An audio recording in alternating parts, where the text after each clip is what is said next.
Hi ಎಲ್ರಿಗೂ ನಮಸ್ಕಾರ. ನಾನು ಇವತ್ತಿನ ವೀಡಿಯೋದಲ್ಲಿ ಬ್ರೆಡ್ ಉಪ್ಪಿಟ್ಟು ಮಾಡೋದು ತೋರಿಸ್ತಾ ಇದ್ದೀನಿ. ಈ ಬ್ರೆಡ್ ಉಪ್ಪಿಟ್ಟನ್ನ ನಾವು ಮಾರ್ನಿಂಗ್ ಬ್ರೇಕ್ಫಾಸ್ಟಿಗೂ ಇಲ್ಲಾಂದರೆ ಈವ್ನಿಂಗ್ ಸ್ನ್ಯಾಕ್ಸ್ಗಾದ್ರೂ ಮಾಡ್ಕೋಬೋದು. ತುಂಬ ಚೆನ್ನಾಗಿರುತ್ತೆ, ತುಂಬ ಈಸಿಯಾಗಿ ಮತ್ತು ಬೇಗನೆ ಆಗುವಂಥ ರೆಸಿಪಿ. ಮಕ್ಕಳಿಗೂ ತುಂಬ ಇಷ್ಟ ಆಗುತ್ತೆ. ಬನ್ನಿ ಆಗಿದ್ದರೆ ಯಾವ ಥರ ಮಾಡೋದು ನೋಡೋಣ.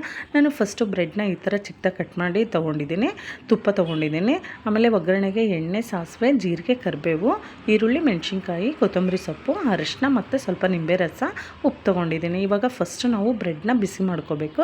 ಅದಕ್ಕೆ ಒಂದು ಪ್ಯಾನ್ ತೊಗೊಂಡು ತುಪ್ಪ ಹಾಕ್ಬಿಟ್ಟು ಈ ಬ್ರೆಡ್ ಚಿಕ್ಕದಾಗಿ ಕಟ್ ಮಾಡ್ಕೊಂಡಿದ್ವಲ್ಲ ಅದನ್ನು ಹಾಕ್ಕೊಂಡು ನೀಟಾಗಿ ಫ್ರೈ ಮಾಡ್ಕೊಳ್ಳೋಣ. ಲೋ ಫ್ಲೇಮಲ್ಲೇ ಫ್ರೈ ಮಾಡ್ಕೊಳ್ಳಿ. ಇದನ್ನು ನೋಡಿ, ಕಲರ್ ಚೇಂಜ್ ಆಗೋವರೆಗೂ ಫ್ರೈ ಆದರೆ ಸಾಕು. ನೋಡಿ, ಇಷ್ಟ ಆಗಿದೆ, ಸಾಕು. ಇವಾಗ ಈ ಬ್ರೆಡ್ ಇದನ್ನು ಸೈಡಿಗೆ ಇಟ್ಬಿಟ್ಟು ಇನ್ನೊಂದು ಪ್ಯಾನ್ ತೊಗೊಂಡು ಅದಕ್ಕೆ ಒಂದು 2ರಿಂದ 3 ಟೇಬಲ್ ಸ್ಪೂನ್ ಎಣ್ಣೆ ಹಾಕ್ತಾಯಿದ್ದೀನಿ. ನೋಡಿ, ಎಣ್ಣೆ ಬಿಸಿ ಆಗ್ತಾಯಿದೆ. ಇದಕ್ಕೆ ನಾವು ಸಾಸಿವೆ, ಜೀರಿಗೆ, ಕರಿಬೇವು ಹಾಕ್ಬಿಟ್ಟು ಸ್ವಲ್ಪ ಫ್ರೈ ಆಗಲಿ.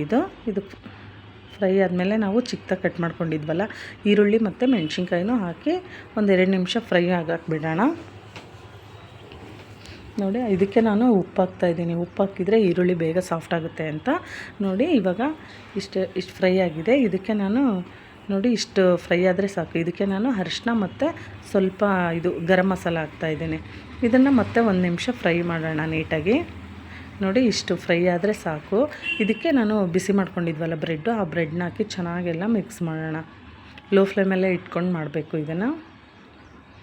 ನೋಡಿ, ಎಲ್ಲ ಈ ಥರ ಮಿಕ್ಸ್ ಆಯ್ತಲ್ವ. ಇವಾಗ ಲಾಸ್ಟಲ್ಲಿ ನಿಂಬೆ ರಸ ಮತ್ತು ಕೊತ್ತಂಬರಿ ಸೊಪ್ಪು ಹಾಕಿ ಚೆನ್ನಾಗಿ ಒಂದು ಮಿಕ್ಸ್ ಮಾಡಿದರೆ ಬ್ರೆಡ್ ಉಪ್ಪಿಟ್ಟು ರೆಡಿ ಆಗೋಯಿತು. ತುಂಬ ಈಸಿಯಾಗಿ ಮತ್ತು ಬೇಗನೆ ಆಗುವಂಥ ರೆಸಿಪಿ ಇದು. ಮಕ್ಕಳಿಗಂತೂ ಸಖತ್ ಇಷ್ಟ ಆಗುತ್ತೆ, ತುಂಬ ಟೇಸ್ಟಿಯಾಗೂ ಇರುತ್ತೆ. ಪ್ಲೀಸ್ ಈ ವಿಡಿಯೋ ನಿಮಗೂ ಇಷ್ಟ ಆದರೆ ಲೈಕ್ ಮಾಡಿ, ಶೇರ್ ಮಾಡಿ, ಸಬ್ಸ್ಕ್ರೈಬ್ ಮಾಡಿ. Thank you.